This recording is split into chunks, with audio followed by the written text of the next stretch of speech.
नमस्कार। मेरे YouTube channel पर आपका स्वागत है।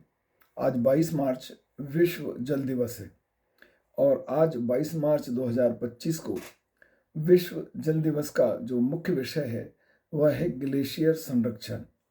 हम आज इस विषय पर चर्चा करेंगे कि भविष्य का जल संकट, उसके कारण और उसकी चुनौतियाँ। यह है आज का हमारी चर्चा का मुख्य विषय है। जल जीवन है, हमने बहुत बार सुना है और यह सच है। और जल के संरक्षण के बिना हम हमारे अस्तित्व की कल्पना नहीं कर सकते। हमारे भविष्य के लिए जल को संजोना बहुत जरूरी है, क्योंकि इस संसार को हमें और रोज पोषण देने वाली जो जादुई शक्ति है वह है पानी। यह ही विश्व की, इस संसार की पहली और सर्वोत्तम औषधि है। नदियाँ, तालाब, कुएं और बावड़ियाँ हमारी संस्कृति, हमारी सामाजिक विकास और हमारे संस्कारों का अभिन्न हिस्सा है। इनकी उपेक्षा करने से हमारी सभ्यता का भी नुकसान होता है। आज की हमारी यह चर्चा दैनिक भास्कर के आज के संस्करण में विशेष रूप से प्रकाशित समाचारों पर आधारित है और इस समाचार में मुख्य भूमिका doctor Rajendra Singh, president Indian water counselling, और विशेष सहयोग डॉक्टर संजय सिंह, जल जोड़ो अभियान के राष्ट्रीय संयोजक का है। हम इस चर्चा को अब आगे बढ़ाएंगे।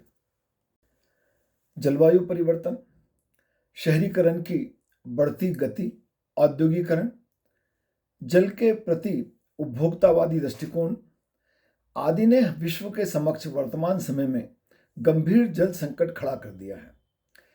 आज इसको समझने की बहुत आवश्यकता है कि यह परिस्थिति कैसे पैदा हुई, क्यों पैदा हुई, और हम गहराई से चिंतन कर आगे के सुनहरे भविष्य के लिए जल संरक्षण के लिए क्या उपाय कर सकते हैं, इन पर चर्चा होनी चाहिए। आज भारतवर्ष के संदर्भ में अगर हम बात करें तो 38,496 जल निकाय अतिक्रमण के शिकार हैं, जिसमें झील, तालाब शामिल हैं। झील, तालाबों पर अतिक्रमण बढ़ रहा है। कुएं लगभग समाप्ति की ओर हैं। पानी की समस्या पूरे देश में, पूरे विश्व में बढ़ती जा रही है। यदि पानी को लेकर आज चिंता और चिंतन नहीं किया गया तो यह एक बड़ा गंभीर संकट है जो इस पृथ्वी पर जीवन की संभावना को समाप्त कर देगा। आज यह समस्या क्यों बढ़ती जा रही है? क्योंकि ग्लोबल वार्मिंग ने भारतवर्ष में और दुनिया में वर्षा का पैटर्न बदल दिया है। पहले मानसून में भारतवर्ष के संबंध में 45 दिनों तक अच्छी वर्षा होती थी। आज वर्षा का ट्रेंड बदल गया। कहीं बहुत अधिक बारिश हो जाती है, कहीं बहुत कम बारिश होती है। आज इस विषय पर चिंता करने की आवश्यकता इसलिए भी है कि पानी से संबंधित प्राकृतिक आपदाएं लगातार बढ़ती जा रही हैं। 2001 से 2018 के बीच जो प्राकृतिक आपदाएं आई हैं वह 74% तक पानी से जुड़ी हुई थी, जैसे सूखा और बाढ़। भारत में विश्व की लगभग 18% जनसंख्या निवास करती है, जबकि विश्व में उपलब्ध जल की तुलना में भारतवर्ष में केवल 4% जल उपलब्ध है। आबादी की जरूरतों को पूरा करने के लिए, सिंचाई के संसाधनों के लिए हमें पानी की आवश्यकता है। 1980 के दशक में कृषि के लिए जो कुल भूजल था उसका 30% इस्तेमाल किया गया था। आज हमारे पास जो कुल भूजल है उसका 60% कृषि के लिए इस्तेमाल करते हैं। हमारे देश में पानी की बर्बादी जारी है। पानी की बहुत बर्बादी होती है और उसका कारण है जागरूकता की कमी। यदि हम देखें तो हम घरेलू जीवन में पाते हैं कि घरेलू हमारे जो पानी लीक की समस्या है उससे प्रति सप्ताह लगभग 180 गैलन या प्रतिवर्ष 9,400 गैलन पानी हम बर्बाद करते हैं और सालाना यह लगभग 900 अरब गैलन पानी की गणना में आता है और यह सब बिंदु चिंता के विषय हैं और इन्हीं के कारण हमारे देश में पानी की समस्या गंभीर स्वरूप लेती जा रही है, विश्वव्यापी समस्या बनती जा रही है और इसी का परिणाम है कि हम विश्व जल दिवस को मना रहे हैं और जल संरक्षण के उपायों के बारे में पूरी दुनिया चर्चा कर रही है। आज और अभी से जल संरक्षण के उपायों पर चर्चा करना क्यों जरूरी है, ये चिंता करना क्यों जरूरी है कि जल का संरक्षण किया जाना चाहिए। 2030 तक जल की मांग आज की जो हमारी स्थिति है उसकी तुलना में हम बात करें तो हमारी आपूर्ति दुगनी होना चाहिए। हमें आज की तुलना में 2030 में दुगने जल की आवश्यकता होगी। भारतवर्ष में 2041 से 2080 तक भूजल की कमी आज की तुलना में 3 गुना बढ़ जाएगी। जो आज भूजल उपलब्ध है हमारे पास, जिसका हम उपयोग कर रहे हैं, ये 3 गुना कम हो जाएगा, अधिक नहीं, कम। ये चिंता करना इसलिए जरूरी है आज ही क्योंकि दुनिया में 2 अरब लोगों को आज की तारीख में ही, आज के समय में ही सुरक्षित पेयजल उपलब्ध नहीं है। 4 अरब लोग हर साल कम से कम 1 महीना पानी के गंभीर संकट का सामना करते हैं और यह वह समय होता है जब गर्मी का मौसम होता है। पानी से संबंधित संघर्ष और अपराध हमारे देश में भी और दुनिया भर में बढ़ रहे हैं। 2017 से 2019 के मध्य पानी से जुड़े संघर्ष भारतवर्ष में हुए और इनमें 200 से अधिक लोगों ने अपने प्राण गंवा दिए। अधिकांश समय में हम आर्थिक विकास की बात करते हैं। आर्थिक विकास देश के लिए, व्यक्ति के लिए, समाज के लिए आवश्यक है और इस आर्थिक विकास के लिए पानी की बहुत आवश्यकता है। पानी के संकट के कारण भारतवर्ष में 2050 तक जीडीपी का कुल 6% नुकसान होगा। क्यों? क्योंकि अपेक्षा के अनुरूप हमें जितनी आवश्यकता होगी उतना पानी उपलब्ध नहीं होगा। जल आयोग के अनुसार देश में औसत वार्षिक जल संसाधन 1123 अरब क्यूबिक मीटर है और ये मांग बढ़कर 2050 में 1447 बीसीएम तक हो जाएगी। पानी कहां से पैदा होगा? जनसंख्या आप बढ़ा सकते हैं, भूमि जो पृथ्वी है वो बस उतनी ही है, बढ़ नहीं सकती। तो भूमि उतनी ही है, संसाधन उतने ही हैं, जनसंख्या बढ़ती जा रही है, संसाधनों का उपयोग हम बहुत तेजी से कर रहे हैं, जमीन के अंदर से दोहन करके उसको निकालते चले जा रहे हैं। जहां पहले कुएं में पानी हाथ से, लोटा से बरसात के मौसम में ले लिया जाता था, वहां कुएं की संस्कृति तो समाप्ति हुई। अब जमीन में 500-400 फीट नीचे पानी मिलता है और यह लगातार नीचे चला जा रहा है। यदि हम चिंता नहीं करेंगे तो हम जनसंख्या तो लगातार बढ़ाते जा रहे हैं, पानी हम पैदा नहीं कर सकते, जमीन हम पैदा नहीं कर सकते, तो समस्या बहुत विकराल होते जाना स्वाभाविक है। केवल एक उपाय है, हम जनसंख्या में कमी करें, उपलब्ध संसाधनों का समुचित उपयोग करें और हमारी आवश्यकताओं को सीमित करें। इसके परिणाम स्वरूप ही हम जल के संबंध में जो सोच रहे हैं उसके सकारात्मक परिणाम आ सकते हैं। जिराफ का ये चित्र देखिए। ऊंट की तरह जिराफ भी उन प्राणियों में है जिन्हें बेहद कम पानी की जरूरत होती है।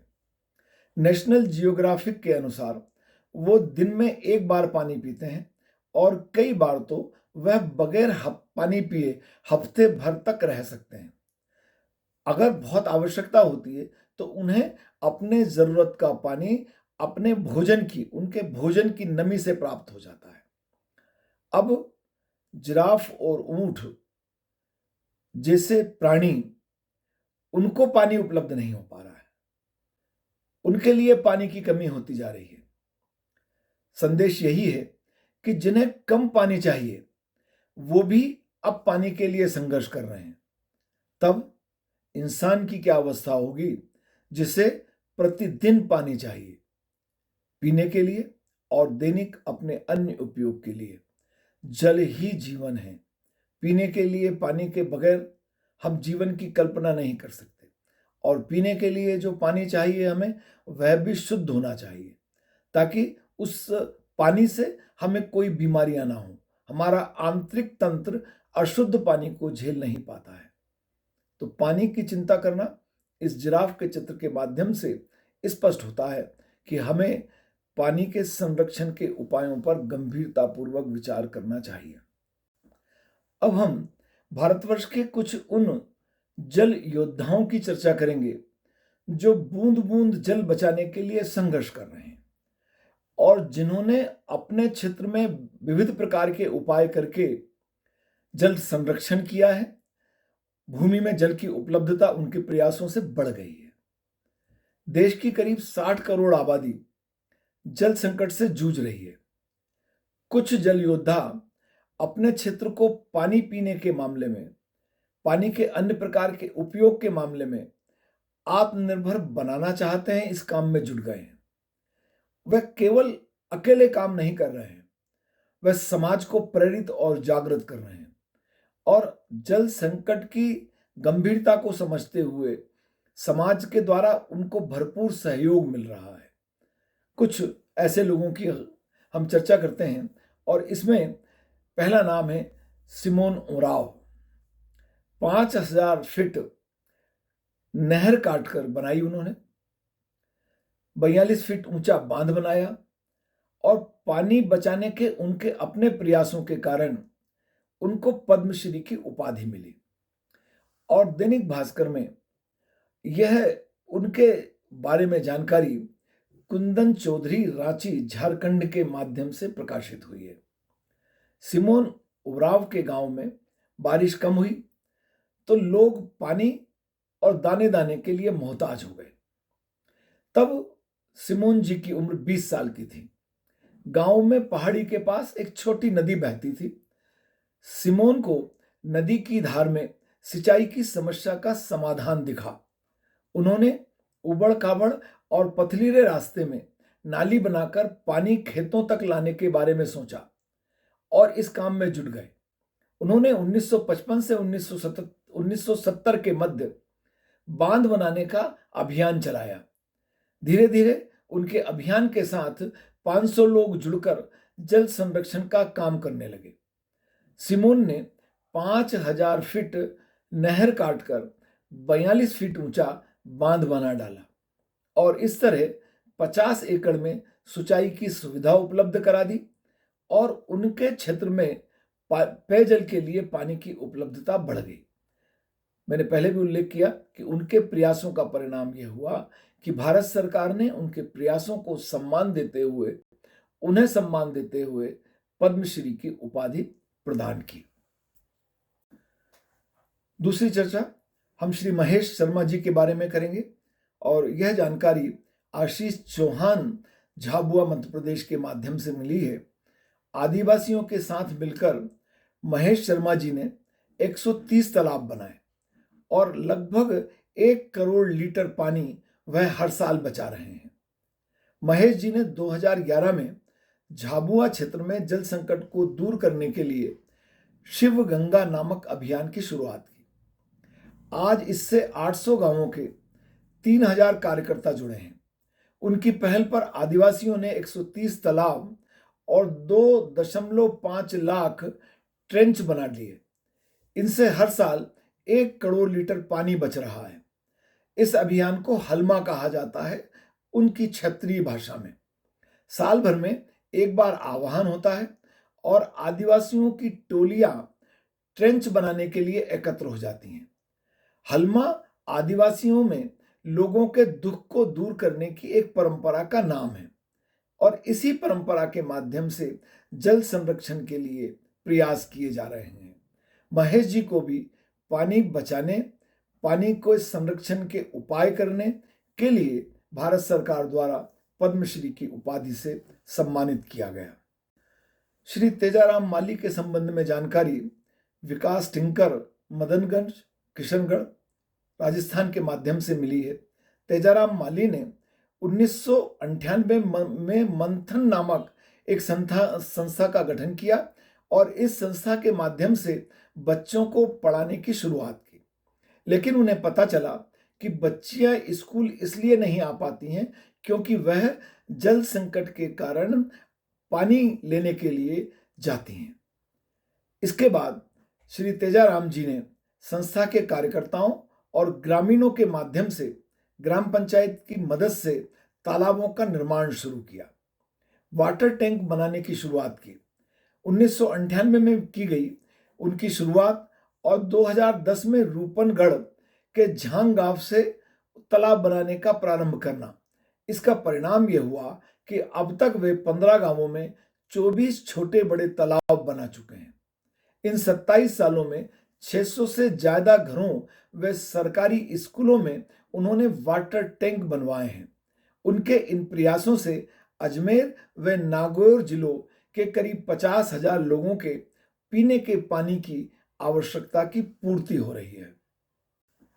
नीता पटेल गुजरात की महिला, गुजरात में इन्हें वाटर चैंपियन माना जाता है।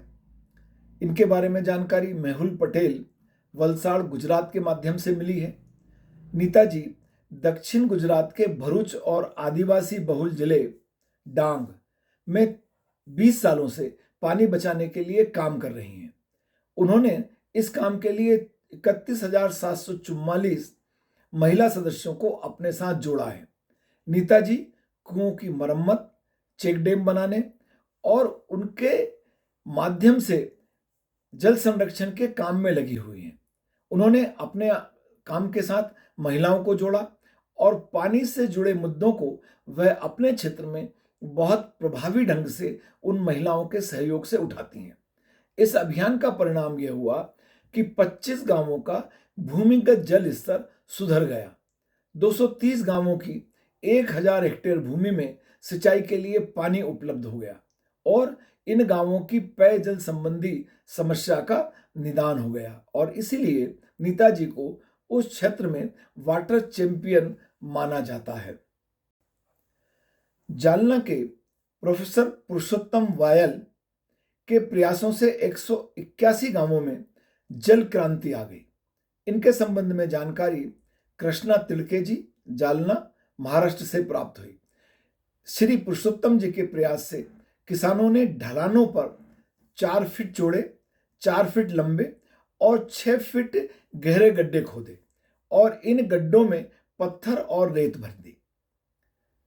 पहाड़ पर ढलान और उस ढलान में वर्षा का जो पानी बहकर सीधे निकल जाता है, उस पानी को रोकने के लिए 4 फीट चौड़े, 4 फीट लंबे और 6 फीट गहरे गड्ढों का निर्माण किया गया और इन गड्ढों में पत्थर और रेत भर दी गई। अब जो बारिश का पानी उस पहाड़ी पर से छोटी बड़ी जो बहकर आता है वो उन गड्ढों में चला जाता है, गड्ढों में पानी भरता है। परिणाम यह हुआ कि वह जल जमीन में सीधे उतर जाता है।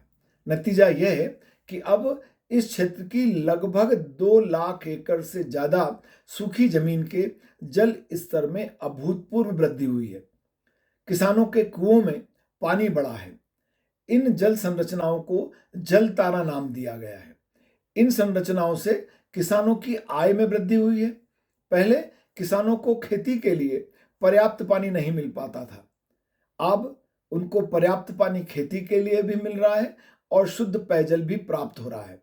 उनके श्री पुरुषोत्तम जी के प्रयास को इतना सराहा गया कि आगे चलकर राज्य सरकार ने उनके इस कार्य को और इससे में संबंधित होने वाले काम को रोजगार गारंटी योजना के अंतर्गत शामिल कर लिया है।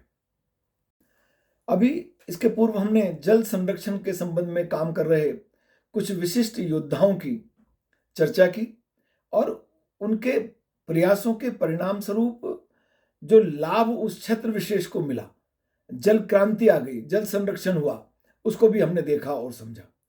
हम अब आगे ये देखने समझने के प्रयास करते हैं कि वर्तमान समय में हमारे देश में पानी की स्थिति क्या है। देश में घर घर नल के जरिए पहुंचने वाले पानी के बदले महज केवल 35% परिवार जल वितरण का शुल्क दे रहे हैं। ये चिंता का विषय है।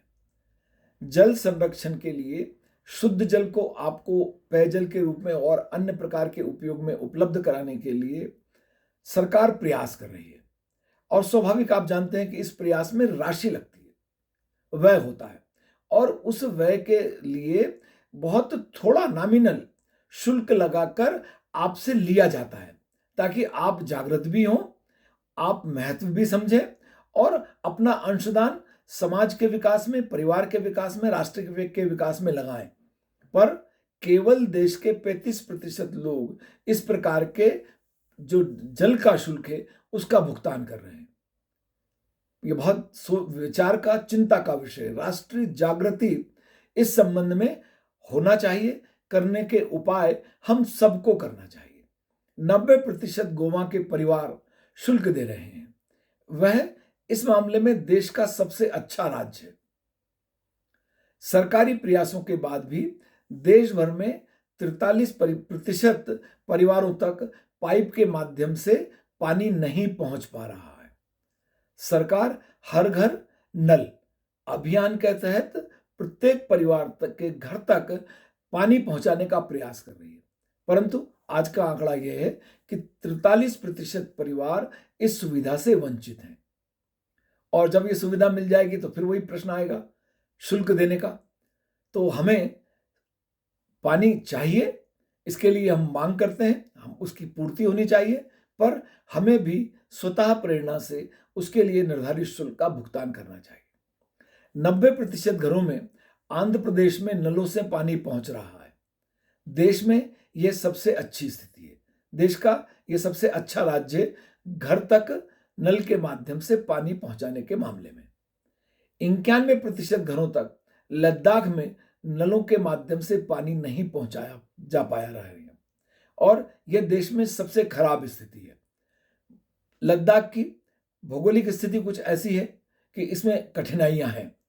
वहां पानी नलों में भी जम जाता है, बहुत दूर दूर घर हैं, भौगोलिक कठिनाई है। तो इस सब के परिणाम स्वरूप पर वहां के लोगों तक भी हमें जल की उपलब्धता सुनिश्चित करने का प्रयास करना चाहिए। तो इस बिंदु पर चर्चा का परिणाम यह निकला कि प्रत्येक घर तक हम नल के माध्यम से जल पहुंचाने का प्रयास कर रहे हैं। सरकार इस बारे में लगी हुई है, पर हमें भी अपने दायित्वों का निर्वाह करते हुए दो काम करने चाहिए। पहला ये कि नल के माध्यम से हमें जो जल प्राप्त हो रहा है वो हम उसका पूरा उपयोग करें, और यदि आवश्यकता नहीं है तो टोटी बंद करके उस पानी के बहाव को रोक दें। ऐसा नहीं कि वो नल आ रहा है तो आ रहा है, पानी बह रहा है तो बह रहा है, और उसके लिए जो निर्धारित शुल्क है उसका हम भुगतान करें। हम पानी कैसे बचा सकते हैं? डॉक्टर चेतन सिंह सोलंकी, प्राध्यापक IIT बॉम्बे एवं संस्थापक एनर्जी स्वराज फाउंडेशन ने इस संबंध में कुछ सुझाव दिए हैं। उन सुझावों पर चर्चा करने के पहले कुछ छोटी सी आपसे चर्चा। अक्टूबर 2024 में आई विश्व मौसम विज्ञान संगठन की रिपोर्ट के अनुसार वैश्विक जल आपूर्ति में गंभीर संकट है, वह इस बात को इंगित करती है। यह रिपोर्ट विश्व में आने वाले गंभीर जल संकट की हमें सूचना देती है। पिछले 5 सालों से नदियों और जलाशयों में पानी की औसत से कम मात्रा दर्ज की गई है। नदी और जलाशय जिनमें वर्षा का जल भरता है और वह जल हमारे काम आता है, तो 2 कारणों से पानी की मात्रा वहां औसत से कम दर्ज की गई है। एक, बरसात की नियमितता नहीं है। दूसरा, हम जल का दोहन बहुत ज्यादा कर रहे हैं। 1991 से 2020 की तुलना में नदियों में पानी का बहाव औसत से कम हो गया है। वैश्विक जल संग्रहण क्षेत्रों में से आधे से अधिक में पानी का बहाव औसत से लगातार कम दर्ज हो रहा है। यह नदियों में पानी के घटने का सूचक है। अब हमारे पास जो पानी के स्रोत हैं प्रमुखतः वो हैं कुएं, तालाब, नदियां। कुएं अब पुरानी बात हो गए। तालाब में पानी कम होता जा रहा है। ट्यूबवेल के माध्यम से हम जल का भरपूर दोहन जमीन में से कर रहे हैं और नदियों में पानी घट रहा है। गंभीर जल संकट की यह सूचना है। हम इससे कैसे बच सकते हैं? मैंने आपसे चर्चा में कहा कि चेतन सिंह सोलंकी जी ने इसके संबंध में कुछ उपाय सुझाए हैं। हम उन उपायों की चर्चा करते हैं। उसमें पहला उपाय है घरेलू नल यदि हम खुला छोड़ दें तो प्रति मिनट 8 से 12 लीटर पानी बह जाता है। यदि 3 मिनट नल खुला रह जाए तो 24 से 36 लीटर पानी की बर्बादी होती है। अब नल से पानी ना बहे ये किसके हाथ में? ये हमारे हाथ में। और हम नल की टोटी का सही ढंग से उपयोग करके इस पानी को बचा सकते हैं। हम ब्रश करते समय नल को खुला छोड़ देते हैं। हम दाढ़ी बनाते समय नल को लगातार खुला छोड़ देते हैं। हाथ धोते समय नल को लगातार चालू रखते हैं। इन सब को हमें बंद करना होगा। पाइप से कार धोने में लगभग 150 लीटर पानी लग सकता है और यदि बाल्टी से उसी कार को धोया जाए तो यह काम 25 से 30 लीटर पानी में हो सकता है। और प्रतिदिन कार धोने के बजाय आप बहुत आवश्यकता होने पर कार धोने का प्रयास करें या बहुत आवश्यक लगता है तो हफ्ते में एक बार कार धोने की आदत डालें। इससे बहुत बड़ी मात्रा में पानी बचाया जा सकता है। पानी की बचत करने वाला एक नोजल यदि हम लगा लें तो यह 80% पानी की बचत करता है। एक नोजल रोज 25 लीटर पानी बचा सकता है। यदि घर में ऐसे 3 नोजल अपने नलों में हम लगा लें तो 75 लीटर पानी की हम प्रतिदिन बचत कर सकते हैं। वाटर प्यूरिफायर आजकल लगभग सब घरों में है। सब घर वाटर प्यूरिफायर के माध्यम से शुद्ध जल पीना चाहते हैं और उस जो पानी को शुद्ध करने में 10 लीटर पानी जो हम हमारे उपयोग के लिए शुद्ध करते हैं उसमें 30 लीटर पानी बह जाता है, वेस्ट हो जाता है। इस 30 लीटर पानी को नाली में बहाने के बजाय इसको संग्रहित किया जा सकता है और उस जल संग्रहित को, उस इकट्ठे किए गए जल को हम अन्य कामों में उपयोग में ले सकते हैं। ऐसा अनुमान है कि देश में केवल 5% लोग ही ऐसा करते हैं। अगर हम वॉशिंग मशीन का उपयोग करते हैं तो 6-7 किलो की वॉशिंग मशीन 40 से 50 लीटर पानी हर बार कपड़े धोने में उपयोग में लेती है। यदि हम वॉशिंग मशीन का पूरी क्षमता में उपयोग नहीं करते तब भी यह पानी इतना ही उपयोग में लेती है। तो इसका एक पानी बचाने का एक उपाय यह हो सकता है कि हम वॉशिंग मशीन से तभी कपड़े धोएं जब हमारे पास वॉशिंग मशीन की पूरी क्षमता का उपयोग करने के लायक कपड़े हों और इससे हम बहुत सारा पानी बचा सकते हैं। हर एक टपकता नल रोज लगभग 30 लीटर पानी बर्बाद करता है। कब? जब हर सेकंड वह केवल एक बूंद छोड़ रहा है। हर सेकंड नल से एक बूंद पानी अगर टपक रहा है तो वह दिन भर में 30 लीटर पानी बर्बाद कर देता है। ये सब जो बिंदु हैं इनके आधार पर कार्य करना हमारे अपने हाथों में है और इन कार्यों के माध्यम से हम पानी को बहुत बड़ी मात्रा में बचा सकते हैं और यह उपाय हम सबको किए जाने चाहिए। जल संरक्षण विश्व का, राष्ट्र का मुद्दा नहीं है।